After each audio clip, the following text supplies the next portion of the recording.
Okay, everyone, I'm back again. So, this part, my two of three parts in catching up on all of the new fancy things in Elder Scrolls Legends, gonna do a set review on the Isles of Madness expansion set. I'm about just over a third of the way through the story. I haven't had as much time to play it as I would like, so I'm slowly moving my way through it. But I know all the cards in the set, so I can kind of give my thoughts and review to all of the new cards. I'm just going to go ahead and quickly cover most of them. Cloak and Dagger, pretty meh card, probably only good in a casual Battle Mage items list. Uh, Tiny Dragon? Tiny Dragon's a really cool card. This card is actually straight up nuts in Dragon Warrior, and is probably okay in an anti-token deck. There are some better creatures you can play in an anti-token deck, but where this card really shines is in Doomcrag Warrior, where you can give this bad boy lethal and watch him wipe an entire lane. So shiny, so shiny. Whoops, almost knocking my crud over. Bedeviling Scamp. This card is actually a pretty important card, and probably one of the most important cards in the set. The main thing about this card is it blows up a lot of the combo decks that are relevant in the game. At least were relevant in the game before the set comes out, and they're probably slightly less relevant now because of this card. So this card blows up market. It absolutely destroys Abomination Scout. Yeah, that's a Scout deck. Abomination Scout. It's just an absurd deck that this completely blows up. And other Namira Shrine decks that are just looking to get value from playing a bunch of cards each turn. It's also probably okay against some of the aggro decks, notably Aggro Halalu and Aggro Warrior. Yeah, this is just a really good card. It's even got okay stats, so it's going to survive Firebolts and most of your engagements with 2 drops. So it's not a bad card. Unstable Madman. This is too much work to set up. It's not really that good. Drive Mad is okay removal. You're gonna see it played a lot in Arena because okay removal is great removal in Arena. You can really compare this to Fell the Mighty. So Fell the Mighty destroys big creatures. This has a little more utility, but doesn't blow up ward, but does instant kill lethal. By the way, if you're thinking about using this on your opponent's Slay creature and it slays itself, Slay only triggers on the turn of the player who has Slay. So they're not going to get a Slay trigger out this if you play it on a Slay creature on your own turn. Nervous Giant, I'm iffy towards. I'm not overly thrilled about it. It's a big creature, low stats with a glaring weakness. If you're up against a deck that's going to play a lot of rapid shots, rapid shot kills this. You don't want to play creatures that rapid shot instantly kills. And there are also other handfuls of 1-power creatures that this could run into. I'm not a big fan of this. Trouble Seeker's a bad card. Yeah, it's a bad card. Duchess of Dementia. So this is one of the new things where we can now change the lanes of the creature that we have. So, how exactly do we play this card? First of all, Dementia is not a really great ability on a creature that's a 6-drop. You want to have Dementia early in the game, not late in the game. Yes, this can kind of finish people off, but usually in your aggro decks, you want to be playing mostly 4 or 5 drops and ride them to victory, not get to your 6-drop and kill them with it. So, the advantage of this creature is that it usually will be the most powerful creature in the lane you play it in. So as long as you keep it alive, you often will have control of the Dementia lane. So, it fits best in aggro, but it's too big for aggro. You can probably play it in Dagoth mid or Dagoth Rage. The only other thing to add is that it would appear the Dementia lane doesn't trigger on ties. So if you have this in play and your opponent has another 7 power creature, the dementia trigger does not trigger because you have to have you have to have the creature with highest power, not a creature with the highest power. The creature, implying only one can control the dementia lane. Next, Grummet Magus. So here's the thing with Grummet Magus. Grummet Magus's effect is really good in strength. It's really good in this color, but it costs 7, and that's tough to get around. I don't know if this is going to see a lot of play. The effect is really strong, and it's in a color that doesn't have an ability like this, but it costs 7. I don't know if you can get around that for a 5/5 guard. Alright, on to the blue cards. Garden Harvest is a bad card. There, I said it. Crucible Blacksmith, on the other hand, is really good.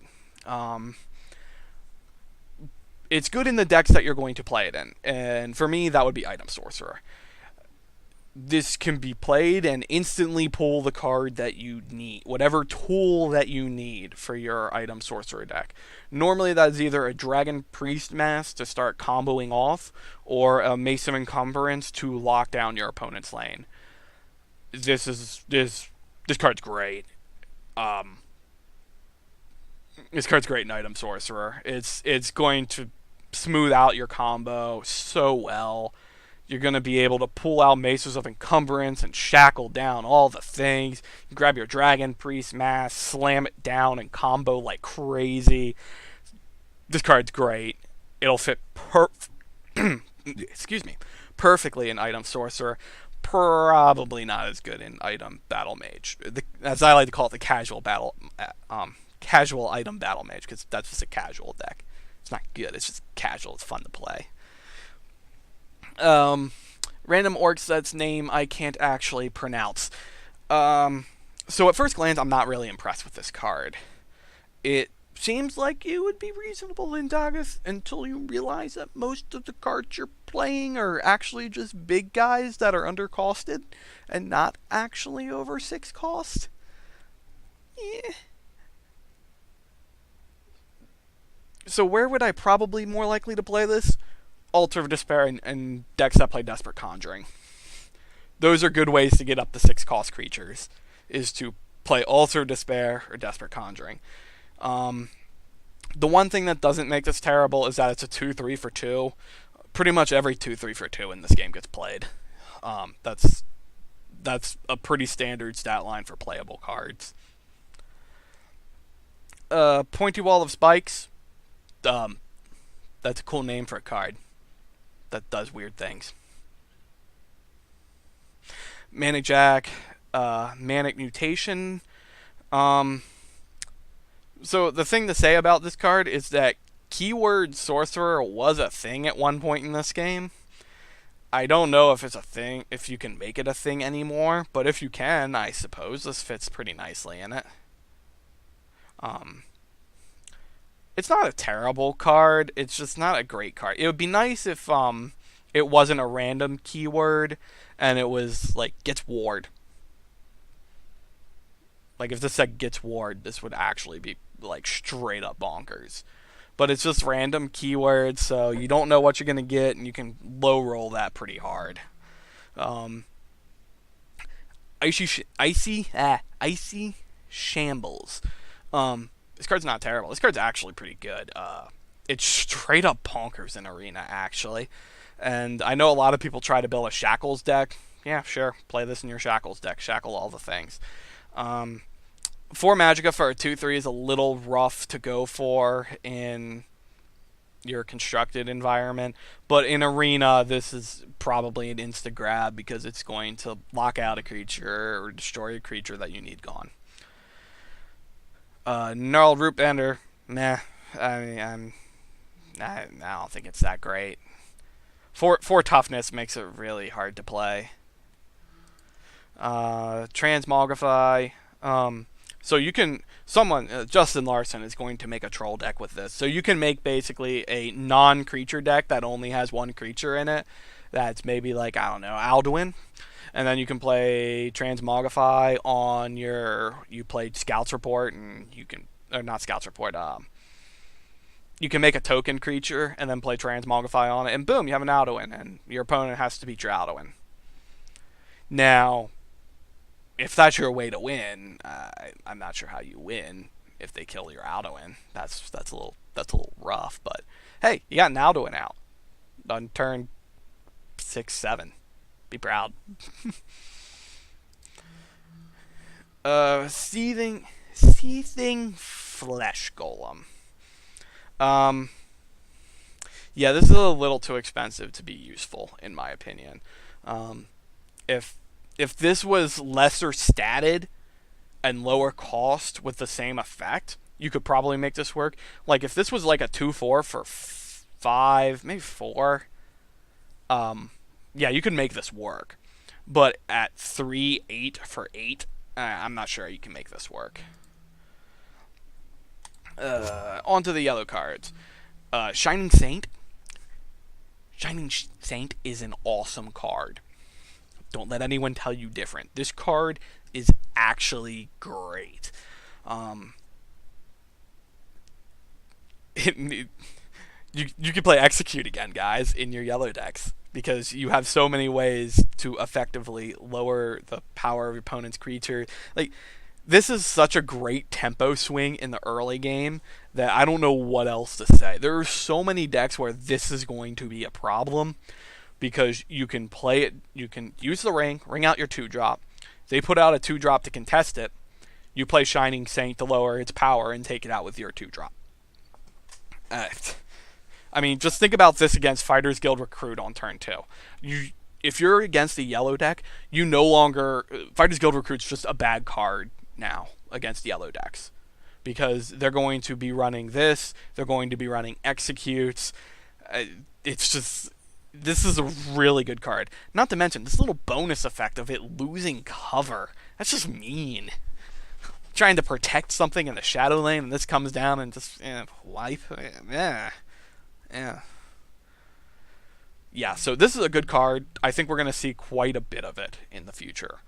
And Execute, because Execute.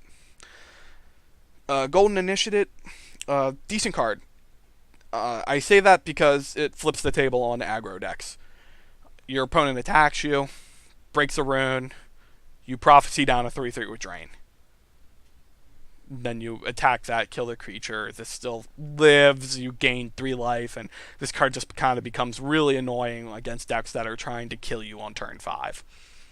So this is a pretty reasonable card, mostly because it destroys aggro. Blessing of the Grove, bad card.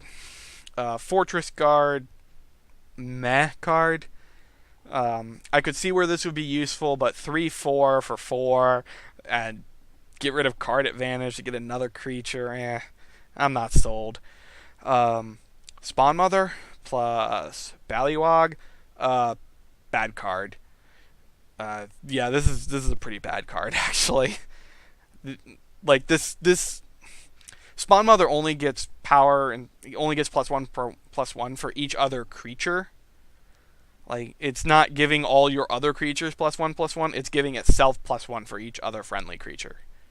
So if this comes down on turn 4 as like a 3/3, I don't know what to do with that. Heretic Conjurer. Yeah, lol. This is a pretty funny card. Yeah, meme away, guys. That's all I got. Third on Leukemania. Now, this card is a little more interesting than our Dementia equivalent here. This is a great control card. Well, I don't want to say great. It's a good control card. The problem with this card is when you play it and your opponent instantly removes it, and you lose control of the Mania lane that you just created. That is a problem. Because in the Mania lane, you don't want to be giving your opponent a card every turn, because you can't control the Mania lane. That's why this is a pretty good control card that is going to cause havoc in the mirror. Because once you play this card in a control mirror, then the entire game revolves around controlling that lane. At least unless you run out of cards, which has happened to me before when I was running a 50 card control deck against 75 control deck, and I was like, oh, I can't 1-for-1 this guy, and I actually have to figure out a way to kill him. But this card is good, but you have to understand how to play it and play with it. You don't want to slam it down, have your opponent destroy it, and then you have no way to take back control of the Mania lane you just created. So this is a good card, but you have to think about how you're using it carefully. Like, if you have no cards in your hand, I mean, I guess you have to play this, but just understand you're digging a bigger grave if your opponent can get rid of it. Seducer Darkfire. This is another good control card, especially in like a control mirror. So what I like about this card is that not only are you locking down what your opponent can do, but you're doing it with a 7/7 creature. So not only does it control your opponent's options, it also gives you the ability to put them on a clock, so they at some point do have to answer this. This card is very similar to Wrath of Sissus. So it's allowing you to play this like kind of control-y style tempo game, or tempo game. It's not really a tempo game, or tempo game, while smashing your opponent's face in. I think we're actually going to see a good bit of this card if we can ever get Control Mage back on its legs again.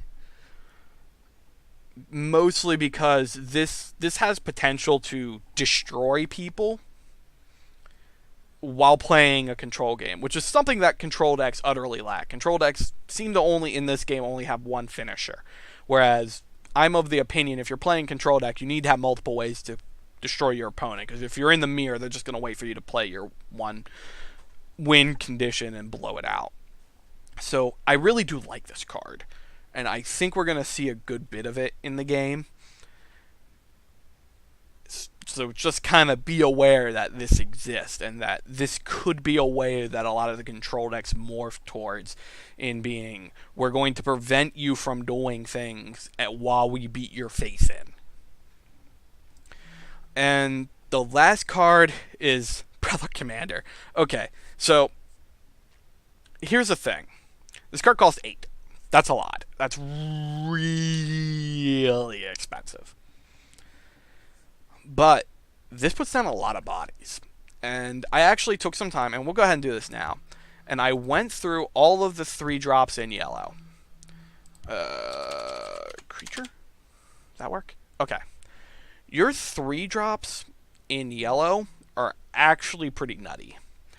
So you can get a Grizzly Gourmet, you can get a Pit Lion, you can get an Agent. Actually, I don't think creature works. I think I have to, yeah, because I think it ignored all of the other things. So yeah, you can get Dawnstar Healer. Eastmarch Crusader seems insane. Feasting Hunger can get you a good amount of life. You have Grizzly Gourmet to flip your opponent's creatures over. Cruel Lawkeeper puts up a guard. You can steal your opponent's keywords, get a big-ass Pit Lion. Highwayman to draw more cards. At 3... Oh, and Thieves Shadowfoot. Steal your opponent's cards and do whatever you want. At 3 Magicka, that card does quite a bit of work. If you are pulling 3 drops with this, they're going to put in work. The problem is the 1s and 2 drops really aren't going to put in a lot of work by comparison. There's a handful of 2 drops that work, really none of the 1 drops are worth it. So, I'm not sure how to play this card, but if you're kind of a casual player, you can have a lot of fun with this. You can make a board state that's just laughably insane. So that's all the yellow. Let's move on to the green. Craze Hunger. This card's not great, but in general, cards with charge are pretty good. I want to talk about this one. This is important. Feldu and Eltron Noble. Or Eltra Noble. See, I don't play the actual Elder Scrolls game, so I don't know the pronunciations particularly well. This card is actually really good in Arena. I don't think this card's any good. This card's like jank in a constructed format, but this card I think is actually pretty nutty in Arena. Because essentially what you're getting is a 4/6 lethal and the ability to give another creature lethal.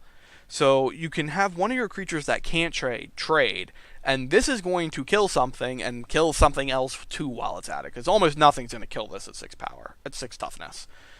So I think in Arena, this is actually a really good card, but in Construct, it's pretty blah. Lady Snail's Cruelty is pretty much garbage. Unless you're doing some like absurd ramping, it's not a good card. Mad Dash is a movement card, and we haven't seen one of these in a while. So we're making movement great again here. Yeah, that's all I got.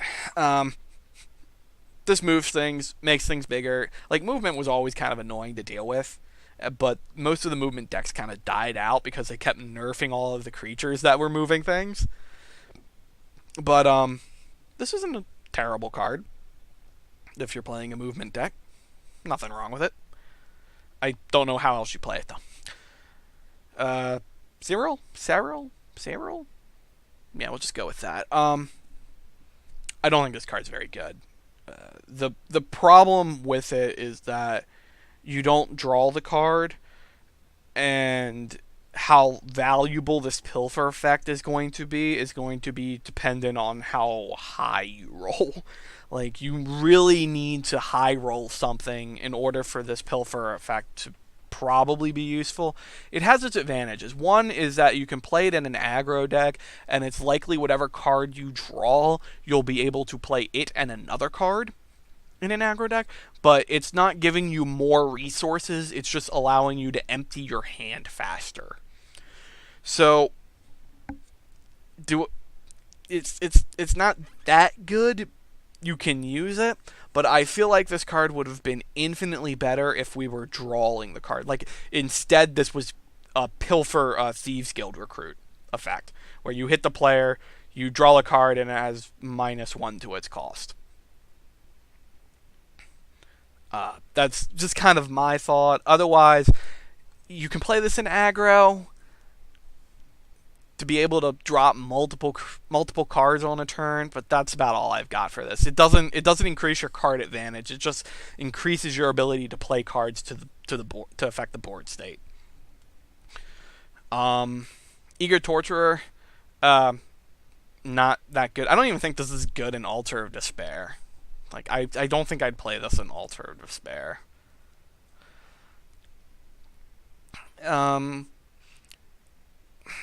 Now, this is a card that Praying Elantra. This card made me think for a while, and I'm still kind of thinking on it. So, this effect is hard for you to trigger. That's the first thing I'll say. If you are trying to trigger this ability, it is hard for you to do it. Now, you can set up situations where it makes it difficult for your opponent not to do it, though. So, you play this on turn 4. Your opponent has maybe 2 creatures in the field lane, and you throw those down in the field lane, and you pick one of those creatures. Odds are on turn 4, your opponent cannot get rid of this creature without some other action and sacrificing a creature into it. Hopefully not the creature you chose. So you can get this to trigger, but it requires a board state that will allow that to happen, and an opponent that's going to be willing to let it happen. So I don't think this is good, because you have to also note that this will trigger when your opponent attacks it as well. I don't know if I made that clear. So, stats-wise, this is a very low static card. It's not high enough stats to feel like it's worthy of play. triggering it requires a little bit of effort, mostly in just getting a board state where getting it to trigger is possible, but it also kind of requires a willing opponent to help you do it. So, in the end, I don't think this is really a card worthy of playing, but I could see how you'd build a deck that would take advantage of trying to do it and setting up board states that will allow it to happen. But that's so narrow to me. I'm not sure how effective it is to use this card instead of just playing a pile of Thieves Guild recruits, which is kind of my go-to strat. Greatwood Elder. Um, this is a weird card. Like, it's statted enough to be okay, I guess.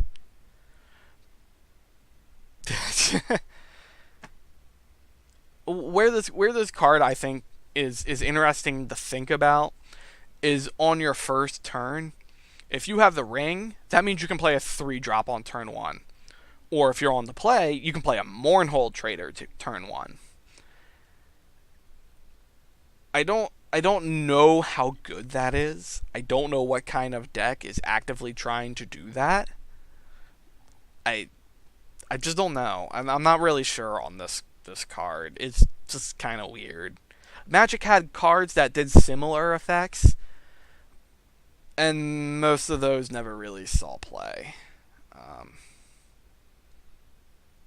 at least the ones I'm thinking of. There are other ones that were just trying to rush out strats to kill you on turn 1. But in Magic, you have a 7-card hand. This game, you have a 3-card hand to start with. So getting that kind of setup, I'm not sure how doable that is.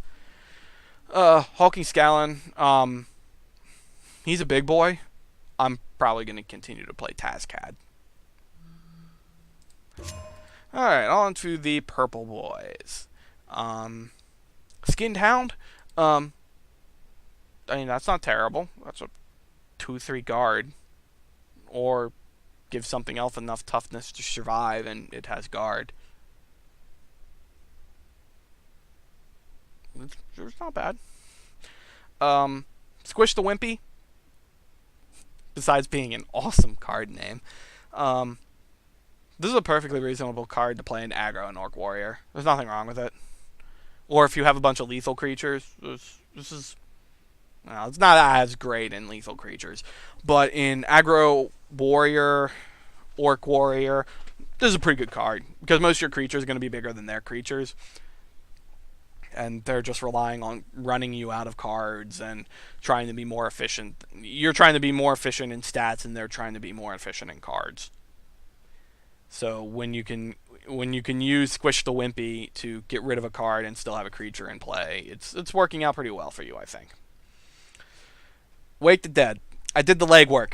Here's what Wake the Dead. Here's the notable cards Wake the Dead can grab for you: Memory Wraith, Wisp Mother, Corrupted Shade, Wrath of Sisyphus, Illusionary Mimic, Narakrin, the Dragon Priest, Imprisoned Deathlord, Hollow Death Priest, Bone Colossus, Skeletal Dragon.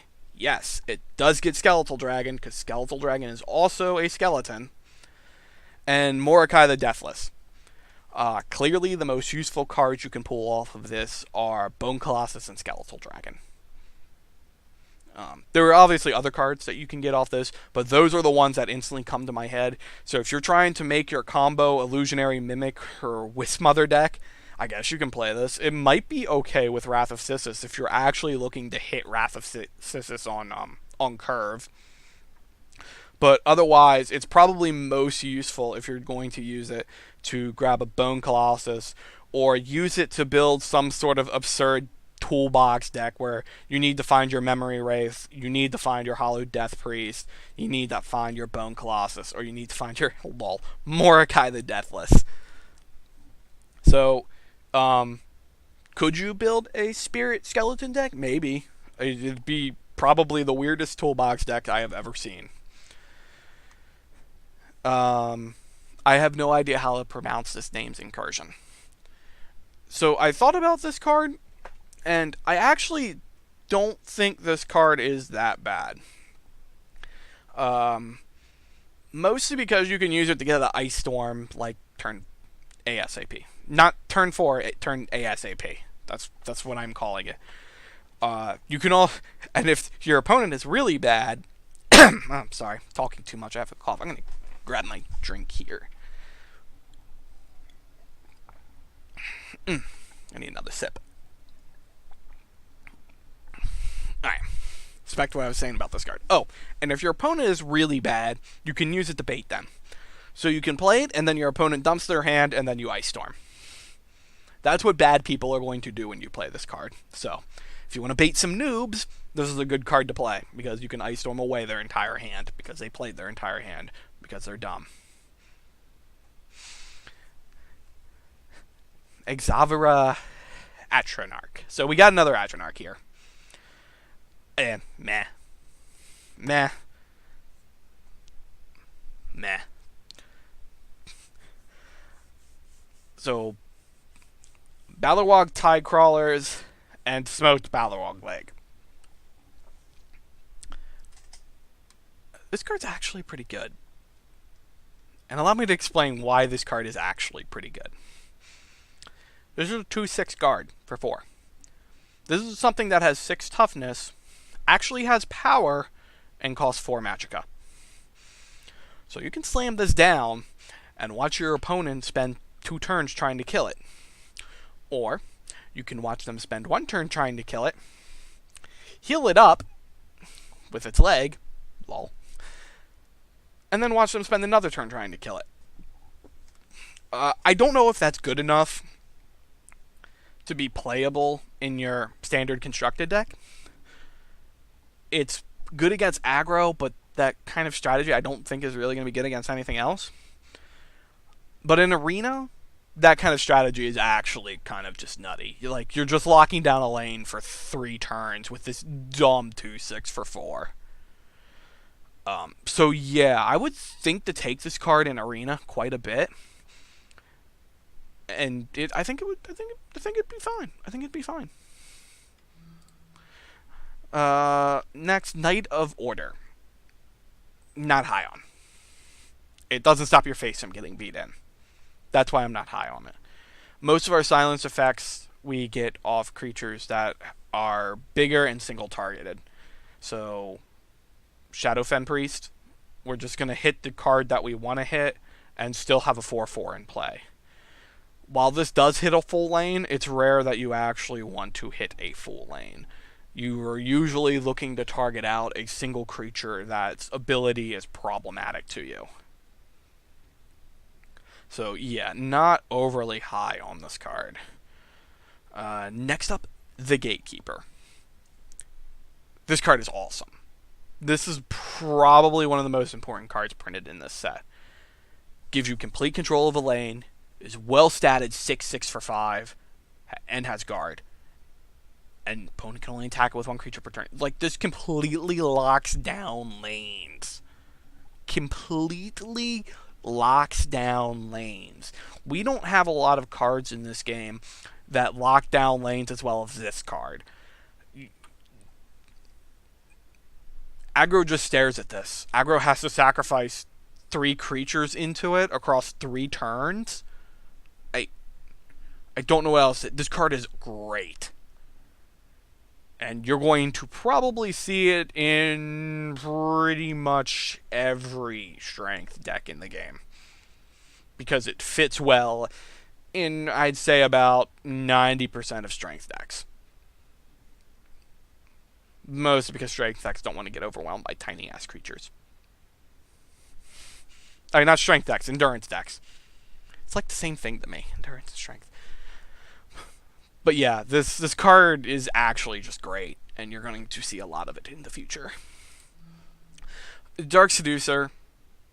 I mean, the advantage of this card is that because it has drain on your opponent's turn and guard, you can use this card to put games out of range. So you're up against an aggro deck, you play this down, your opponent has to deal with it. They usually can only deal with it with a bunch of creatures. You gain a bunch of life, and the game's now out of range. The problem is it costs 8, so you're probably not going to play it in any deck.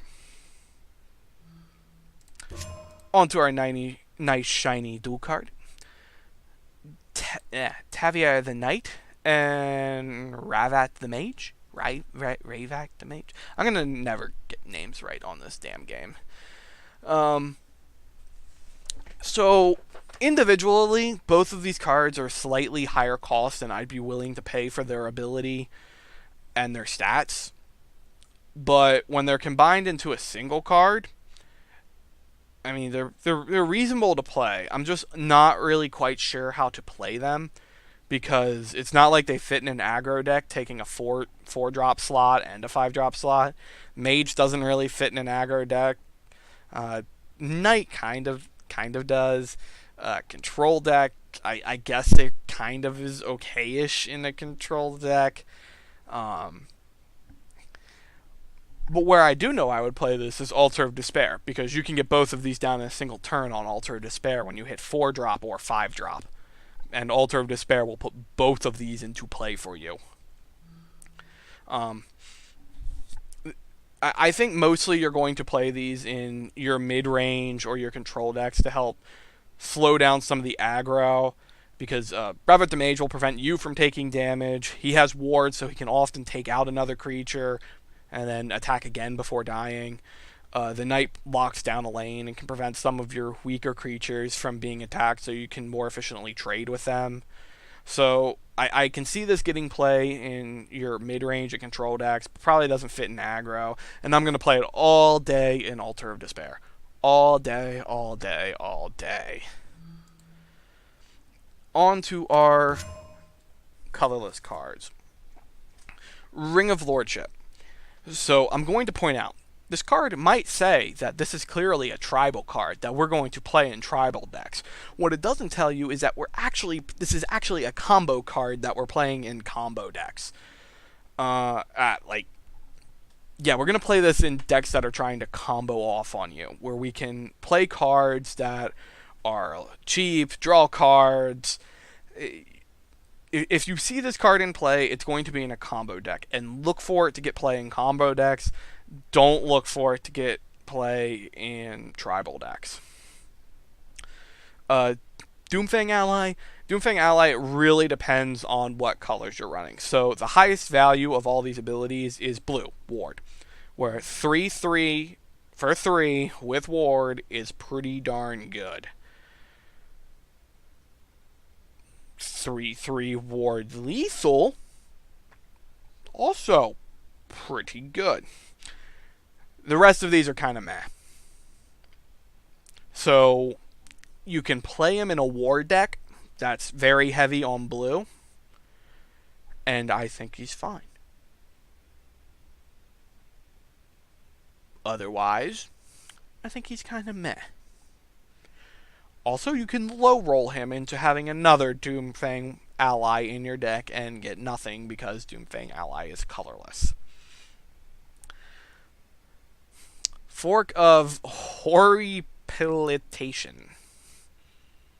I have no idea what that word is, and I regret trying to say it.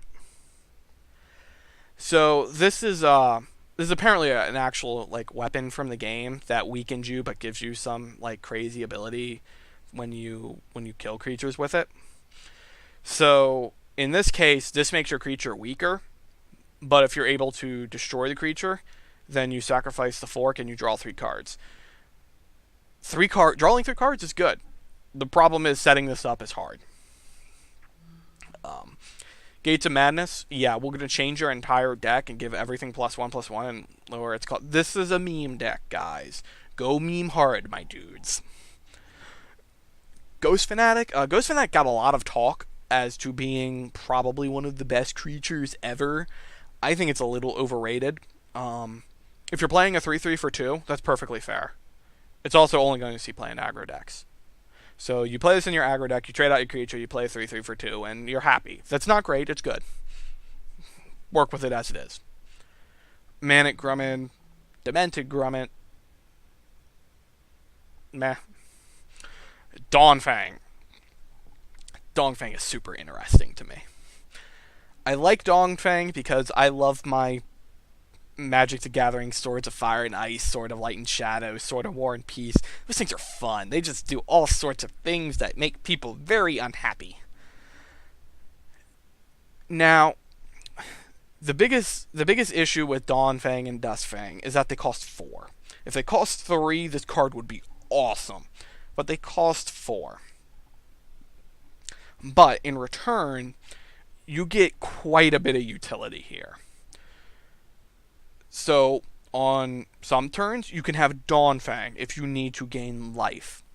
You can throw down Dawnfang, strengthen up your creature, destroy another creature, gain 5 life. Dawnfang's pretty good on your big guard creatures that have enough power to knock out some weak measly creature. Duskfang, on the other hand, you throw in your Pilfer deck, do a ton of damage, and draw cards. I actually really like this card, and I think like I was saying, a Pilfer deck, this card's really good because you can throw it on your guards, make your guards bigger, give yourself some extra turns with the Slay ability, or you can get it out when it has Pilfer and you have free attacks to draw cards. I think playing 4 to get 3 extra damage and draw a card is almost certainly worthwhile. So I think this card is good. It has a ton of utility. The 4 cost will likely hold it back and will food every single item Battle Mage deck and probably some item Sorcerer decks that are out there. It also fits kind of nicely in Pilfer Monk. Nicely-ish. That's what we'll go with. Nicely-ish. Yeah, I like it. It's just a matter of how good is it in actual play, because I haven't done any testing with it. Hack skill. This dude's a meme. This is a meme card, so meme away, people. Giant Chicken is a meme card, but a meme card that I don't think is terrible and is probably okay in Arena. I think you can work with this in Arena. But that's probably about it. So, that's my set review. I managed to keep this in under 45 minutes, and I covered all the cards in the set. So I have one more video to do with the monthly card, which will probably be posted up tomorrow. See you around.